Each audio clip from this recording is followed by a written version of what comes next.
So far we have seen an item object that represents a content item in ArcGIS Online, and if that item object is a feature service, we can create a FeatureLayerCollection object that represents that feature service.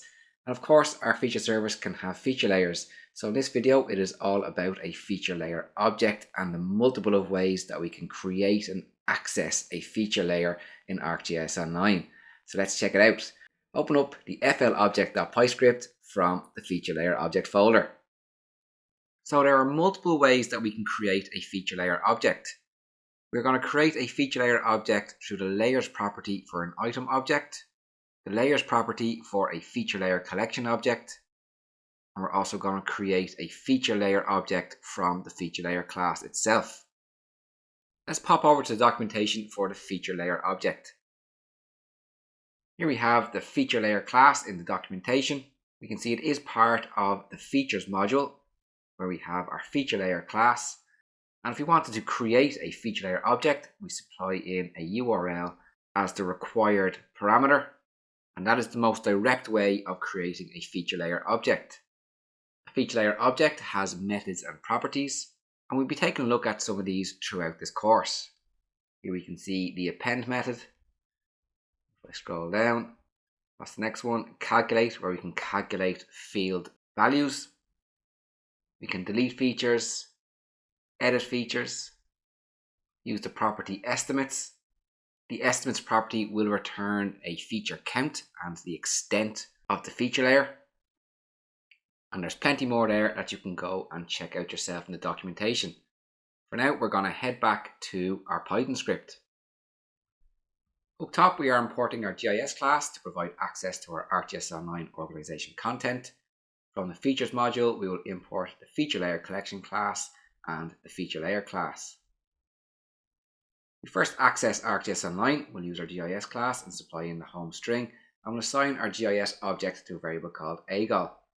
Then I'm going to use our GIS object content manager and the get method and supply in our feature service item ID, which I'm going to paste in now from my notepad. The get method will return an item object that we're going to assign to a variable called item. In our first example, we're going to access a feature layer object by the item object layers property. We now have 4 feature layers in our feature service. An item object has a layers property that is a list of feature layer objects. We're going to iterate over that list and print the feature layer object screen for each layer. So we're simply going to use a for loop. So for each feature layer in our item object dot layers property, this layers property is a list, we're going to print the feature layer, and each element in the layers list is a feature layer object. So let me run this script. The script is complete and we can see each feature layer object has been printed to screen. We can see that each feature layer belongs to our created service and they are defined by their feature layer ID in the URL. If you take a look at the image I've added to the screen, we can see that the feature layer with ID 0 is our point layer, 1 is our linear layer, 2 is our polygon layer, and 3 is our county boundaries. I'll comment out the first example, and in the second example I'm going to show you how you can access each feature layer individually using list indexing. So here we're going to create 3 variables, feature layer 1, 2 and 3. We're once more going to access the item object dot layers, except this time we are accessing individual feature layer objects by using indexing. So 0 will be our point layer, 1 will be our line layer, and 2 will be our polygon layer. And I'll print each variable to screen that represents a feature layer object. So I'll run this script now. And we can see we were able to access each feature layer individually to create a feature layer object. I'll comment out the second example.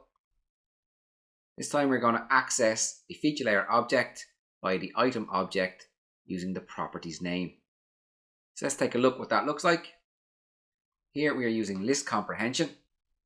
So for each feature layer in our item object layers list, if the feature layer object properties name is equal to our feature layer name, which I'm going to grab shortly. Then return that feature layer object. Now, this comprehension always returns a list, and we'll only want the first element of that list, which will be our feature layer object.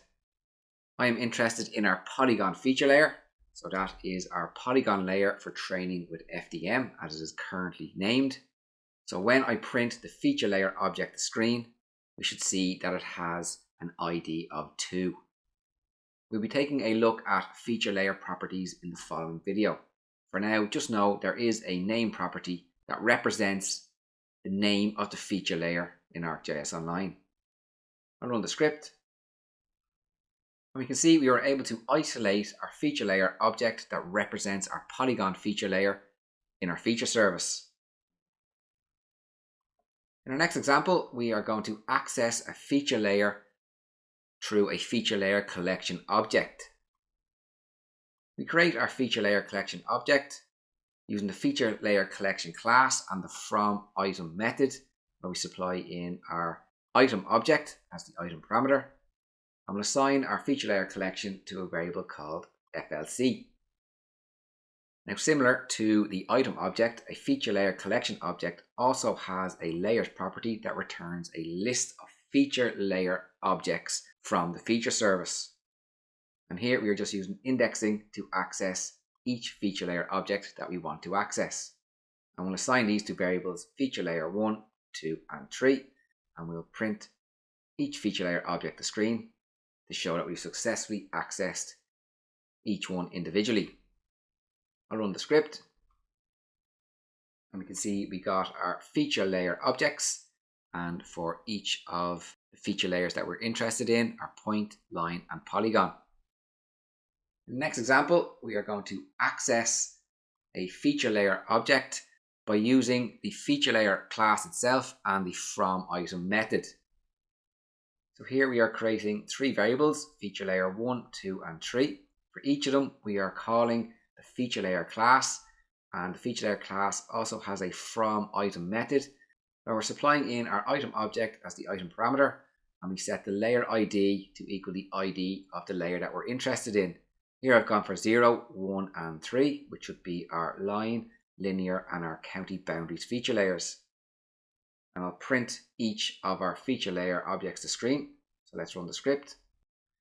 And we can see that we got our feature layer objects, and we were accessing our point, linear, and county boundaries feature layers. Now for the last example, we will create a feature layer object from the feature layer class itself. Here we need the feature layer URL. So I'm going to pop on over to ArcGIS Online. Here we see the current feature service, and we have 4 feature layers, and I want to access the linear layer. So I'm going to click in, and on the right hand side I'm going to copy the URL. I'm going to head back to the Python script. I'll paste in the URL.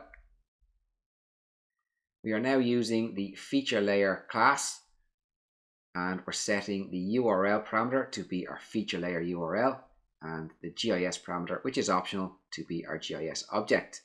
And we'll assign the feature layer object to a variable called FL, and we'll print the FL to screen. So I'll run the script. Our script is complete, and we can see we have a feature layer object, and that feature layer object represents our linear feature layer. So as you can see, there are several ways that you can create a feature layer object to access a feature layer in a feature service. We accessed from the item object, a feature layer collection object, and created a feature layer object directly from the feature layer class. Make sure to continue on to the next video in this series, and also make sure to subscribe. Take care.